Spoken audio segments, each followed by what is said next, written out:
The story began in the cold, endless stretch of space, far beyond the familiar stars of their home system. A civilization, proud of its achievements and its vast fleet of ships, was moving through the galaxy in search of new territories.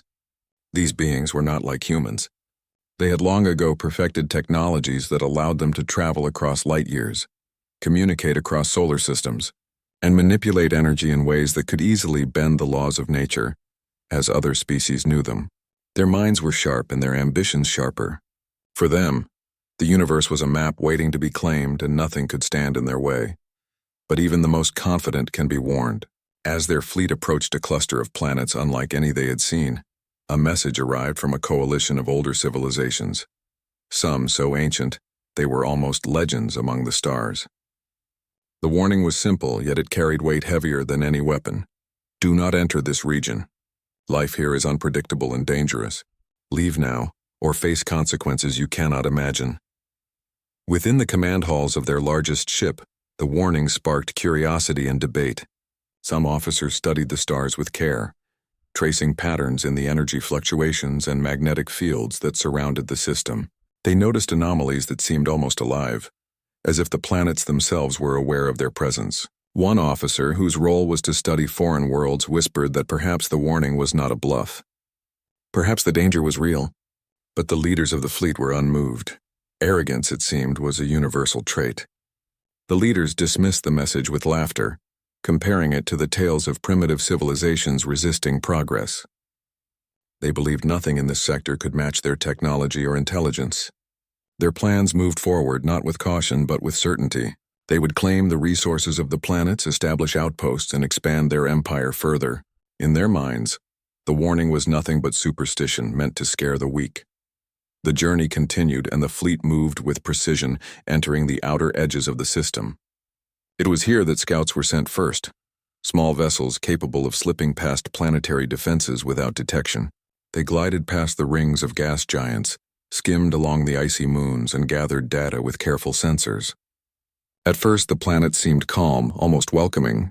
There were signs of life, but they were subtle, easily dismissed. Oceans shimmered with movements that could be currents or creatures. Forests swayed gently beneath unseen winds, and cities, if they existed, were hidden beneath the planet's surface. The scouts reported their findings. They were primitive, the crew noted, lacking the technology to threaten even a single ship in the fleet. It was almost laughable, and yet subtle warnings kept appearing.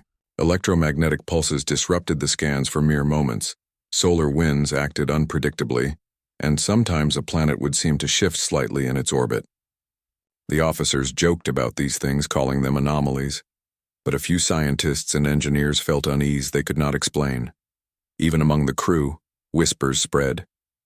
Some wondered why the coalition of civilizations had sent the warning. What had happened here in the past that required such caution?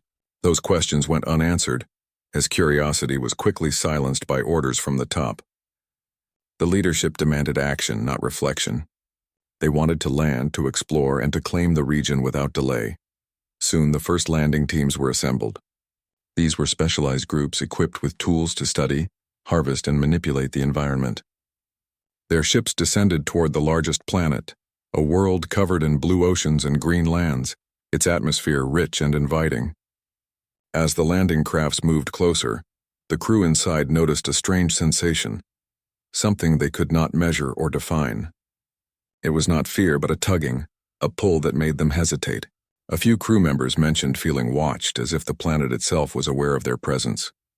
The leaders laughed again, dismissing these feelings as nervousness or superstition. The landing was smooth. The first explorers set foot on solid ground, their boots pressing into soil that seemed ordinary at first glance. They collected samples, measured the air, and cataloged the terrain. Yet even as they worked, subtle signs of life surrounded them. Tiny creatures scurried unseen. Leaves and plants moved without wind, and strange sounds echoed in the distance, almost like whispers. The explorers noted these things, but they were curious rather than afraid. They believed their technology could handle any unknown. Back in orbit, the fleet continued to monitor the planet. The anomalies grew stronger. Communications between ships occasionally glitched, and some sensors recorded energy spikes that had no source. One officer recorded in her log that the planet seemed almost alive, as if it was aware of the fleet's intentions. Her concerns were quickly dismissed. Pride and ambition overshadowed caution. To question orders or show hesitation was considered weakness. And in a culture built on achievement and conquest, weakness had no place. Days passed, and the explorers on the ground began to notice small, inexplicable events. Instruments malfunctioned without cause. Machines designed to withstand extreme conditions occasionally froze or produced strange readings.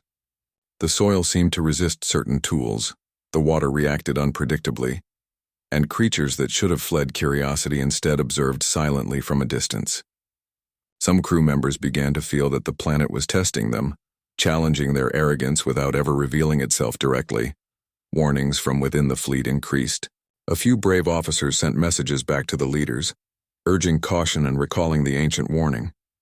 They argued that the anomalies were not coincidences, that this world had defenses they could not yet understand, but these messages were ignored or dismissed.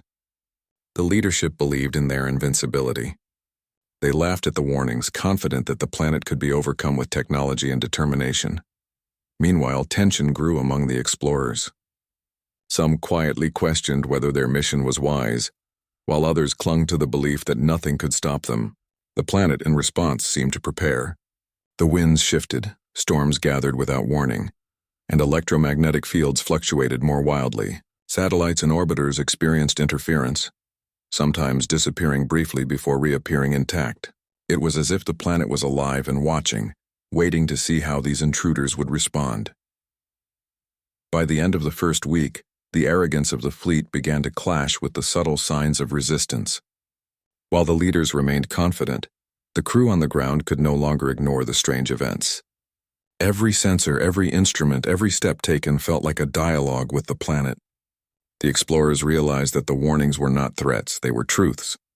The region they had entered was not simply another resource to claim. It was something much more complex, something that demanded respect, and something that would not be subdued by arrogance alone. The first part of their journey concluded with the fleet firmly in orbit, the landing teams observing quietly, and the leaders insisting that all was under control. Yet beneath the surface, tension was growing.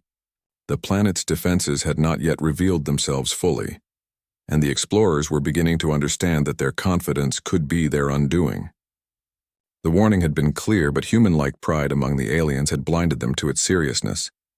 As the night fell over the planet, strange lights shimmered across the oceans and forests, faint but undeniable. The explorers paused, sensing the subtle warning in a way that technology could not measure. The planet was alive, and it was watching. And in the quiet vastness of space, the fleet remained unaware that the arrogance of its leaders had already set a chain of events into motion, one that could change the course of their civilization forever. The explorers had landed on the planet, and their leaders above in the fleet remained confident that nothing could stop them. Yet as the first days passed, subtle signs began to show that this world was not as simple as it seemed. Small things, almost imperceptible at first, started to unsettle the crew. Instruments would glitch for no reason, and equipment that had been flawless for years sometimes failed entirely. The scouts walking through the lush green forest noticed that certain plants moved in ways that made no sense. Leaves rustled without wind, and vines seemed to shift when no one was looking. Birds or small creatures appeared at a distance, then disappeared before anyone could get a clear look. It was like the planet was alive in a way that technology could not fully understand. Some explorers whispered to each other that the planet might be testing them. They had seen nothing like it in all their travels. Despite these strange occurrences, the leadership refused to slow down. They ordered the scouts to move deeper into the forests and begin extracting resources. Minerals and elements, rare in other systems, were abundant here. The leadership's eyes lit up with excitement. They believed this would be an easy victory, a simple harvest to expand their empire. The scouts obeyed, though some did so reluctantly. One officer noted in a private log that the planet seemed almost aware of their actions. Every time the explorers attempted to extract a sample, the ground beneath them would tremble slightly, or the plants around them would react in ways that made their work harder. Machines that were supposed to dig easily through rock sometimes stalled, and sensors picked up fluctuations in the electromagnetic field that could not be explained. Still, the leadership laughed at these issues. They called them minor glitches. nothing that could stop a fleet as advanced as theirs. "This planet is primitive," one commander said. "It has no idea what it is dealing with." Pride filled every corner of their ships, and no one questioned the confidence of the leaders, even though the signs were obvious. As the days went by, the anomalies became more frequent and more dangerous. During one routine collection, a sudden electromagnetic pulse knocked out several machines simultaneously. The explorers scrambled to reboot their equipment, and some tools were permanently damaged. Communications with the orbiting fleet were interrupted for several hours. A few of the scientists began to argue that they should withdraw and investigate the planet's unusual behavior before continuing, but the leaders refused. They believed they were facing only nature, something to be conquered with patience and technology. They sent orders to continue the mission, emphasizing efficiency over caution. Any hesitation was seen as weakness, and the pride of the civilization demanded that they press forward no matter what. The scouts pushed deeper into the forests and across wide rivers. They discovered signs of intelligent life, though primitive compared to their own civilization. Structures, small and made of natural materials, dotted certain regions. The creatures that built them were careful, watching from a distance but never confronting the explorers directly. It seemed like the planet itself was shielding its inhabitants, keeping them safe from these intruders. Despite seeing these signs, the leadership dismissed them. They insisted that no species here could possibly challenge their power. Their arrogance blinded them to the possibility that this planet was not defenseless. The more the scouts explored, the more subtle resistance they encountered. Heavy storms would appear without warning. Rivers would swell suddenly, and dense fogs made navigation difficult. Each event seemed designed to slow them down, almost as if the planet itself was guiding its defenders. Meanwhile, within the fleet, a few voices tried to speak up. Officers who had seen the strange activity on the planet began sending reports to the leadership, warning that something was not right. They pointed to the failures in equipment, the sudden storms, and the energy fluctuations in the planet's atmosphere. They reminded the leaders of the ancient warning: "Do not enter this region." Life here is unpredictable and dangerous, but the leaders ignored the warnings. They dismissed the reports as fear or superstition. Confidence and pride dominated every decision. They ordered more landings, more extraction, and more exploration. The scouts on the ground, tired and increasingly anxious, obeyed, because refusing orders was unthinkable. But inside, many were beginning to realize that they were facing something far beyond their understanding. One evening, as the explorers set up camp near a wide river, they noticed the water behaving strangely. Small whirlpools appeared without cause, and the current shifted direction in moments. Instruments measured fluctuations in the magnetic field, something that had not happened in any other location in their travels. Some of the scouts suggested retreating, at least temporarily, to study the phenomenon before moving forward. The leaders above, however, insisted that they continue. "This is just a planet," one commander said. "Nature reacts in ways you cannot always predict. But we are not afraid of it." Their words carried authority, and no one dared to question them openly. Still, in private conversations, scouts and scientists expressed doubts. Something about this world felt alive, and the anomalies were not simple accidents of nature. As they continued exploring, they discovered more signs of life. Small creatures that seemed almost invisible to sensors appeared suddenly, watching the intruders. Trees and plants seemed to respond to movement, shifting in ways that made paths difficult to navigate. Even the wind and clouds seemed to act deliberately, changing direction at times to slow the explorers' progress. Some began to wonder if the planet itself was intelligent, a living force that could resist intrusion. The leadership, of course, remained unshaken. They still believed in the superiority of their technology and minds. "Nothing here can challenge us," they declared. "We have faced countless worlds and all have fallen. This will be no different." Pride and arrogance fueled their decisions, blinding them to the growing danger. One day, a small team encountered a river they needed to cross. They used advanced tools to construct a bridge and continue their journey. But as they stepped onto it, the river surged unexpectedly, carrying some equipment away. The team barely escaped, soaked and shaken. Scientists noted that such behavior was almost intelligent in its timing, as if the planet was testing their limits. Yet the leaders dismissed it as a coincidence, insisting that the explorers continue. As the weeks passed, tensions grew. Some scouts began to refuse unnecessary risks quietly, while others grew frustrated at the leadership's blindness. But the culture of obedience was strong, and almost no one spoke openly against orders. Those who tried to speak were labeled pessimistic or weak. And yet, deep down, many understood that the planet was far more dangerous than anyone had anticipated. By the end of the first month, the explorers had gathered valuable data and resources, but the cost was becoming apparent. Machines broke down, minor injuries occurred more frequently, and the atmosphere felt heavier, almost watchful. The planet seemed to react to every action, as if it knew exactly what the intruders were planning. The explorers could no longer deny the sense that they were not just visitors, they were intruders in a living, intelligent world. Some began to share their fears privately, whispering that perhaps the ancient civilizations had not warned them for nothing. "This planet is not like others," one officer said. "It watches, it resists, and it will not forgive arrogance." Others nodded silently, sharing the unease but still trapped in their duties, and so, part 2 of their journey ended with the fleet still confident in orbit. While the scouts on the ground grew more aware of the planet's hidden power, they had begun to see that this world was alive in ways they could not measure, that its defenses were subtle but real, and that arrogance could be dangerous. The stage was set for the conflicts to come, as pride and caution clashed in a silent battle between the explorers and the living planet they had chosen to ignore. The planet continued its quiet watch, responding in ways the explorers could not yet understand. Every wind, every ripple of water, every shift in the magnetic field was a warning, a test, a reminder that life here was not simple. And the explorers, proud and confident though they were only beginning to realize that this world had secrets that would challenge everything they thought they knew. The explorers had now been on the planet for weeks, and what had begun as curiosity and pride was turning into unease. Small incidents, once easy to ignore, had become impossible to overlook. Machines that were designed to withstand any environment broke down for no reason. Communication signals flickered and distorted, sometimes disappearing entirely. Even the strongest members of the teams began to feel a subtle but persistent sense of being watched. At first, they thought it was just imagination, nerves, or fatigue.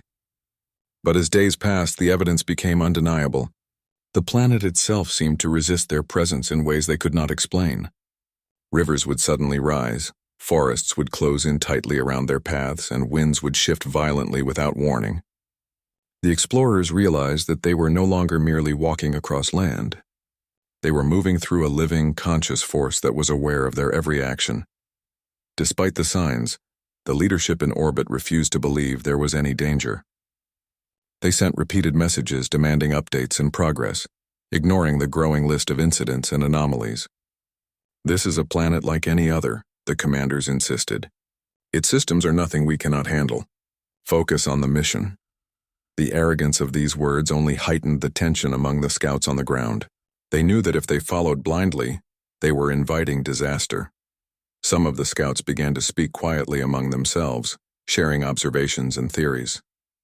One suggested that the planet might have natural defenses that acted almost intelligently, responding to intruders with precision. Another theorized that life forms below the surface, unseen and silent, could be manipulating the environment in ways they could not yet detect. These discussions were hushed. Fear of punishment for dissent was strong, yet curiosity and caution drove them to share ideas. The first major incident occurred during an exploration of a vast canyon that stretched for miles. The team had been instructed to gather mineral samples from the canyon walls. As they began their work, the ground beneath them trembled subtly, almost like a heartbeat. The team paused, checking their instruments. Nothing in their records explained the vibrations.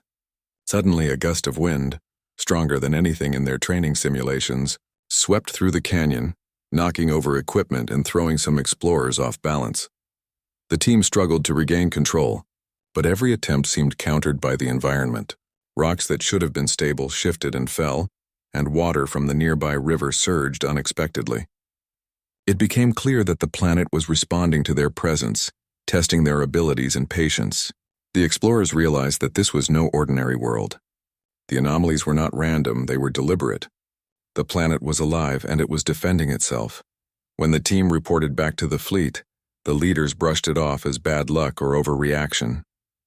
Nature is unpredictable, they said. Do not let minor setbacks distract you. But the scouts could feel a change among themselves. The sense of invincibility that had brought them here was fading. Fear, not panic, settled in, a careful, respectful awareness that they were intruding into a world far more complex than they had anticipated. The next days brought further challenges. Forest grew denser seemingly overnight, making paths impassable. Small creatures, once unnoticed, began appearing in ways that disturbed the explorers. They watched from shadows, stayed just out of reach, and vanished before any contact could occur. At first, the explorers thought these creatures were insignificant, but then they noticed patterns. The creatures seemed to anticipate their movements, appearing where the explorers would be next. Even without direct interaction, their presence suggested intelligence and strategy.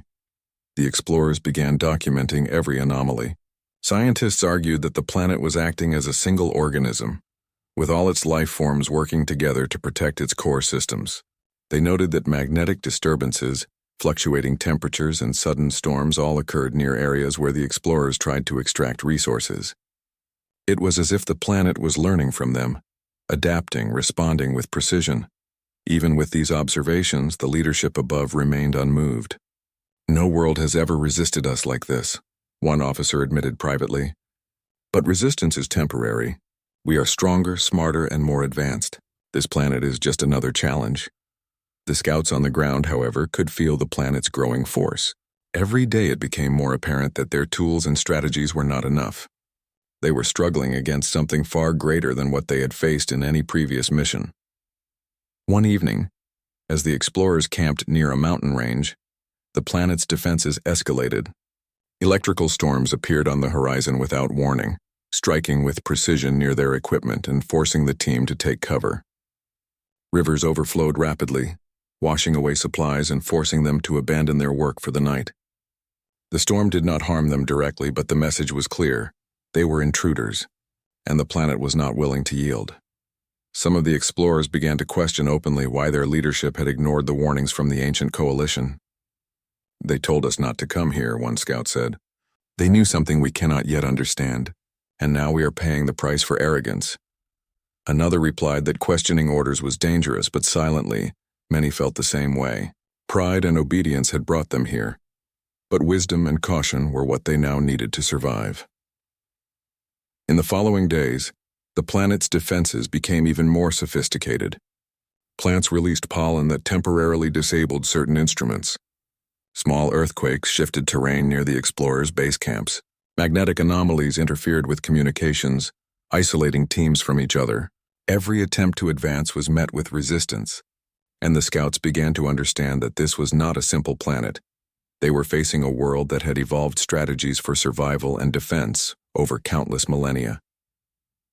The explorers' morale began to shift. Confidence and excitement were replaced by respect, caution, and fear.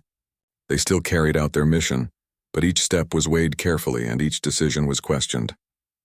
The planet had taught them that arrogance could be dangerous, that overconfidence could lead to disaster, and that even the most advanced technology could be powerless against the forces of nature when underestimated. Meanwhile, within the fleet, some leaders began to notice the increasing number of anomalies reported. They started to question whether they had been too hasty.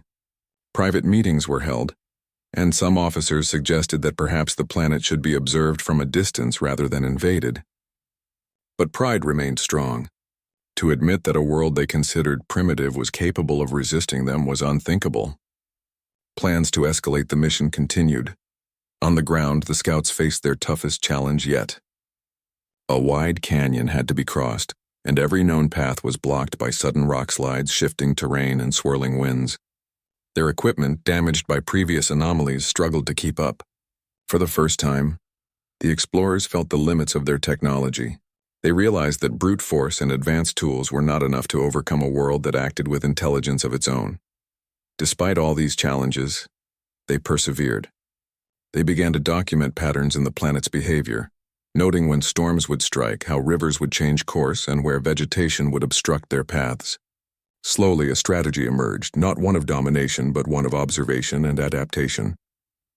The explorers realized that to survive, they needed to respect the planet, to understand its rhythms, and to act with caution rather than pride. The planet, silent and powerful, continued to watch. Every movement of the explorers was met with subtle resistance. Every attempt to extract resources was carefully countered, and every advance was observed. The scouts had begun to understand the message that the ancient civilizations had tried to convey. This world was not to be taken lightly. Its defenses were not weapons in the traditional sense. They were intelligence, patience, and the ability to adapt to any threat. By the end of Part 3, the explorers had survived numerous incidents, lost some equipment, and experienced firsthand the limits of their technology and arrogance. They had learned humility in a way no simulations or lessons could teach. They had learned that this world was alive in ways they could barely comprehend, that intelligence alone was not enough, and that survival required respect, observation, and caution. And while the fleet above remained confident, the explorers on the ground knew that this planet would not yield easily. The stage was set for further challenges, for lessons yet to come, and for the slow realization that arrogance could lead even the most advanced civilization to ruin. The planet continued its silent vigil, every wind, river, and forest acting as both a warning and a guide, and the explorers, once proud and overconfident, were beginning to understand that they were guests in a world far older, wiser, and stronger than they had ever imagined. By the time Part 4 began, the explorers had begun to fully understand that this planet was unlike any other they had encountered. Their confidence, once unshakable, had been chipped away by weeks of subtle, persistent resistance.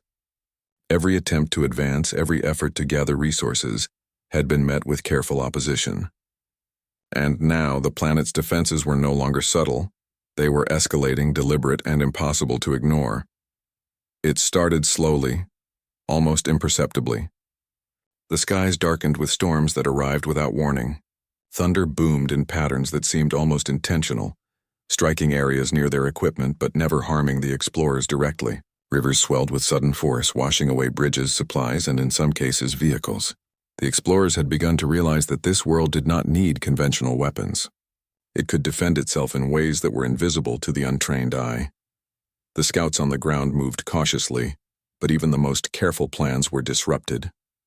In one incident, a team attempting to traverse a wide canyon found that the terrain had shifted overnight. Rocks and debris had fallen, blocking their path completely. They were forced to climb steep cliffs and navigate treacherous slopes to continue. Instruments that had worked flawlessly before now failed at the worst moments. Magnetic fields fluctuated wildly, and communications with the fleet flickered in and out, leaving the explorers isolated and anxious. Above them, the fleet remained confident, or at least they projected confidence. The leaders dismissed reports of unusual incidents as minor setbacks. "This is just nature," they said. "It reacts unpredictably sometimes. We cannot let fear slow us down." But among the scouts, fear was growing. Not fear of the planet itself, but of the consequences of ignoring it. The ancient warning that had been sent to them long before their arrival now seemed more real than ever. "Do not enter this region. Life here is unpredictable and dangerous." The first major disaster struck when the explorers attempted to establish a forward base near a river delta. They planned to use the area for resource extraction and as a safe location to store supplies, but the planet had other ideas. Overnight, the river surged violently, destroying their structures and sweeping away supplies. Machines and equipment were lost, and several explorers were injured while trying to save what they could. It was a devastating blow, one that no one had anticipated. As they regrouped, the scouts began to notice that the planet's defenses were becoming more complex. Vegetation itself seemed to act strategically, growing and moving in ways that blocked paths and funneled teams into dangerous areas. Birds and small creatures appeared to coordinate their movements, distracting and confusing the explorers. Even the weather seemed purposeful, storms forming at the precise moment when the scouts were most vulnerable. Some explorers began to argue that they should withdraw, to observe the planet from a distance rather than continue to push forward. But the culture of obedience was strong. Orders were still to advance, to gather resources, and to prove their dominance. Fear was present, but pride still dictated their actions. They could not openly defy their leaders, even when every sign suggested they were walking into danger. During one particularly harrowing expedition, a team tried to cross a dense forest. The trees themselves seemed to resist their passage. Branches shifted, vines tangled around their equipment, and undergrowth grew in ways that made navigation almost impossible. Instruments failed to function correctly, and the scouts realized that even their advanced technology could not fully interpret the environment. It was as if the forest had a mind of its own, reacting to their intrusion in real time. Meanwhile, storms intensified. Lightning struck in patterns that seemed calculated, narrowly missing explorers but destroying equipment. The winds blew with sudden force, toppling tents and scattering supplies. The riverbanks collapsed in places they had crossed safely before, forcing retreats and detours. Every step forward became a battle, not against weapons or creatures, but against the living planet itself. The psychological toll on the explorers was significant. Confidence had been replaced with caution, pride with respect, and curiosity with a careful awareness of danger. Nightfall brought little relief. The forest seemed alive in the darkness, and strange sounds echoed through the trees, making sleep difficult. Explorers began to share stories of fleeting glimpses of creatures, quick movements at the edge of vision, and patterns in the wind and water that were almost intelligent. Despite all this, the fleet above continued to push for progress. Leaders demanded reports and updates, insisting that obstacles were temporary and could be overcome. But the reality on the ground was clear. The planet was not a passive environment to be conquered. It was a living, adaptive force capable of resisting even the most advanced technology. The most striking event occurred during an attempt to cross a mountain pass. The team had calculated the safest route based on previous reconnaissance. But as they moved forward, the ground shifted violently. Small earthquakes, previously subtle, now threatened to destabilize entire slopes. Rocks and debris tumbled down unexpectedly, blocking paths and forcing explorers to retreat. Equipment that should have been secure malfunctioned under the stress, and communications with the fleet were completely lost for several hours. The explorers began to understand a frightening truth. The planet's defenses were not random. Every obstacle, every disruption, every anomaly was deliberate. It was as if the world itself had been watching them from the beginning, learning from their actions and now testing their limits. What had seemed like minor inconveniences were actually calculated responses, each one designed to slow, confuse, and challenge the intruders. The injuries and equipment losses continued to mount. Morale among the scouts dropped, and whispers of fear and doubt spread. Some began to question the wisdom of their mission. "We were warned," one said quietly. "We should have listened. Pride brought us here, but it may not save us." Another added that survival might require abandoning their goals entirely and retreating to safety. Yet such thoughts were dangerous to voice openly. Obedience and pride were ingrained, and few dared to challenge orders. By the end of the 4th week, the consequences of arrogance were undeniable. The explorers had been pushed to their limits, and the planet had proven far stronger than anyone had anticipated. Even minor attempts at resource extraction or movement were met with resistance that felt intentional. The planet's natural systems, storms, rivers, earthquakes, vegetation, were all used as tools of defense, coordinated in a way that suggested intelligence beyond the explorers' understanding. The scouts realized that the ancient warning had been more than a message. It had been a prophecy. "Do not enter this region," it had said. "Life here is unpredictable and dangerous." The explorers now understood that every incident, every disruption, every near disaster was proof of this truth. Arrogance had brought them here, and arrogance could now cost them dearly. As the explorers huddled in temporary shelters, they began to make small plans for survival. They shared observations about the planet's patterns, trying to understand how it responded to movement, weather, and human activity. They noted that while the planet's responses were precise and powerful, they were not random. By observing carefully, adapting quickly, and respecting the environment, they might survive.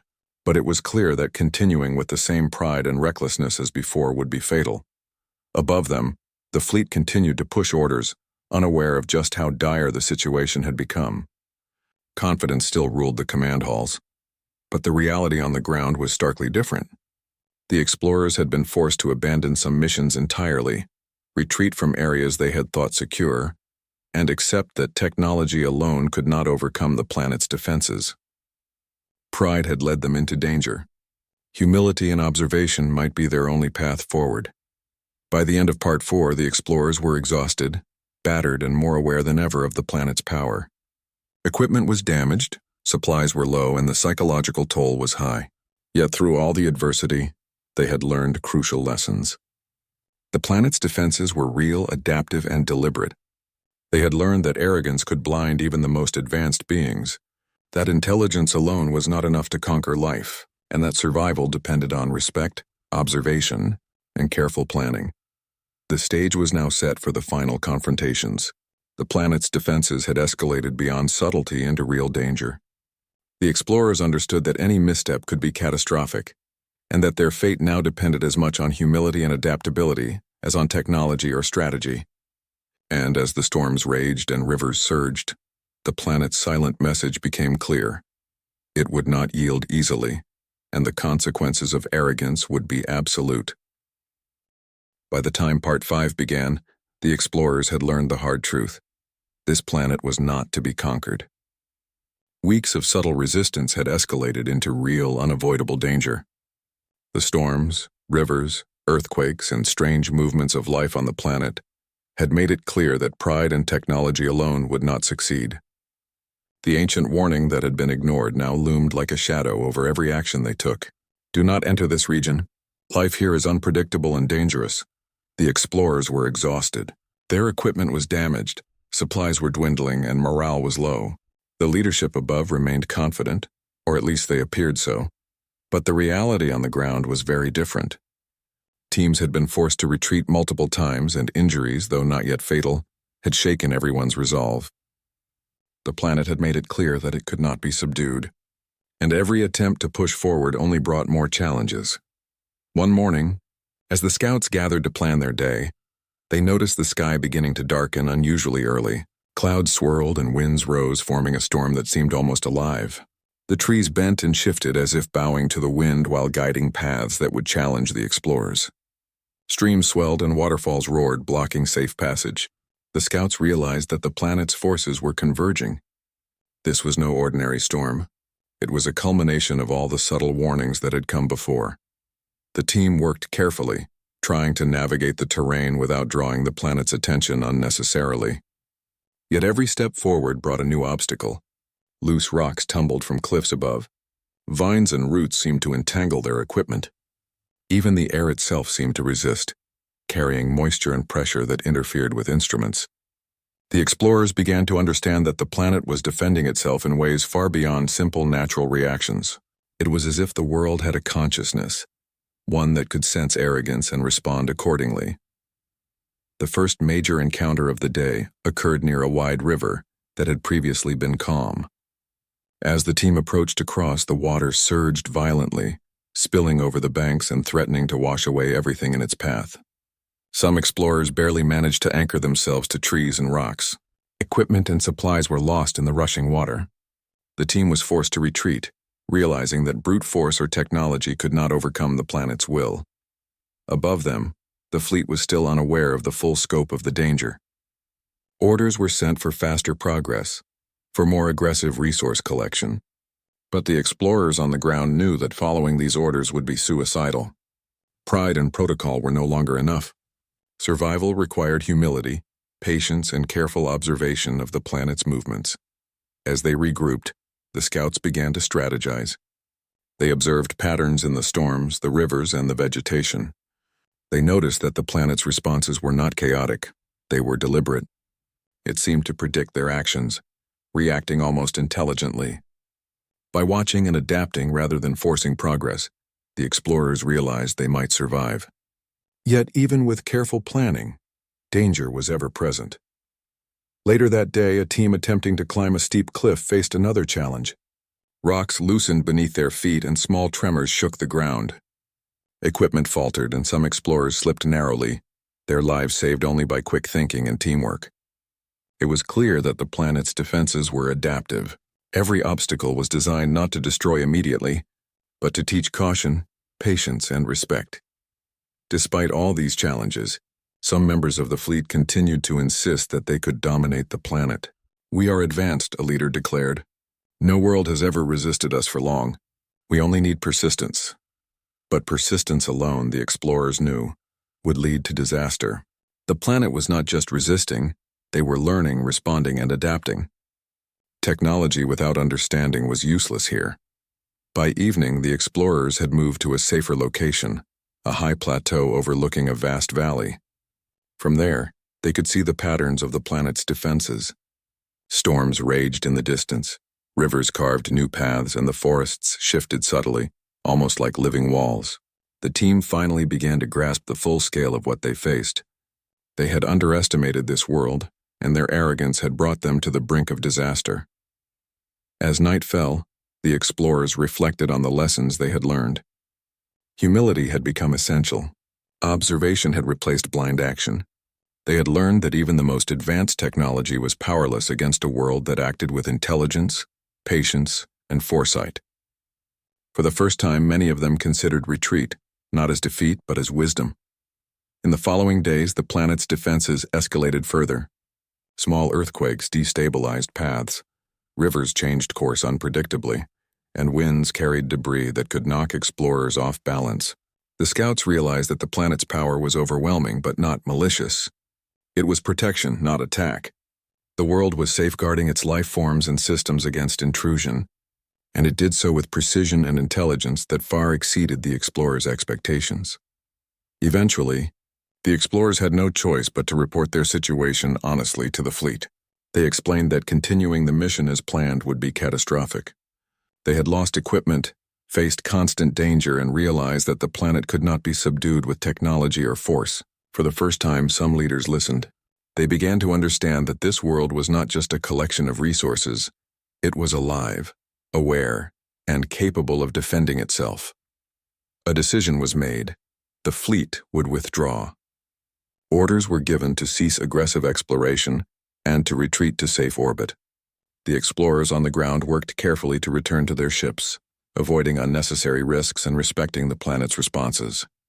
Every movement was deliberate, every action considered. The pride that had brought them here had been tempered by experience, and humility now guided their decisions. As they left the planet's surface, the explorers looked back at the forests, rivers, and mountains that had challenged them so profoundly. They felt a mix of awe, relief, and respect. The planet had not been defeated, and the explorers knew it never could be through force alone. Instead, it had taught them lessons about intelligence, humility, and the limits of technology. It had proven that arrogance could bring even the most advanced beings to the edge of destruction. Back in orbit, the fleet assessed the damage and losses. Equipment was damaged, supplies depleted, and several explorers were injured, though none fatally. The leadership, once arrogant and dismissive, now understood the truth of the ancient warning. They had underestimated this world, and they had learned that even pride and technology were no match for a planet that acted with intelligence and foresight. In the weeks that followed, the fleet charted a careful course away from the system. The explorers documented their experiences, noting the planet's defenses, the patterns of its storms and rivers, and the lessons they had learned. They understood that survival depended not on conquest, but on respect, observation, and adaptation. The planet remained silent and powerful.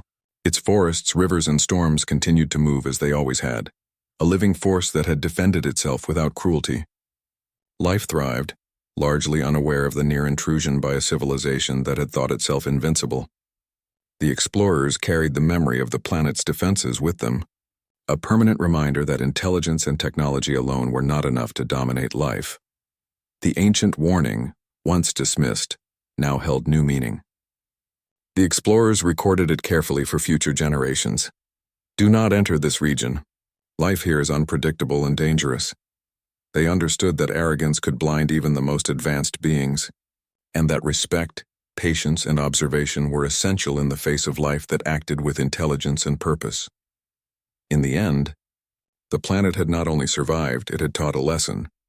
The explorers returned to their civilization, changed by the experience. They would carry stories of a world that could resist, adapt, and protect itself. And though they were proud of their technology and achievements, they now knew that some forces could not be conquered, only respected. And so the mission concluded. The planet remained untouched, alive, and resilient. The explorers had survived, but only because they had learned humility and wisdom in the face of arrogance.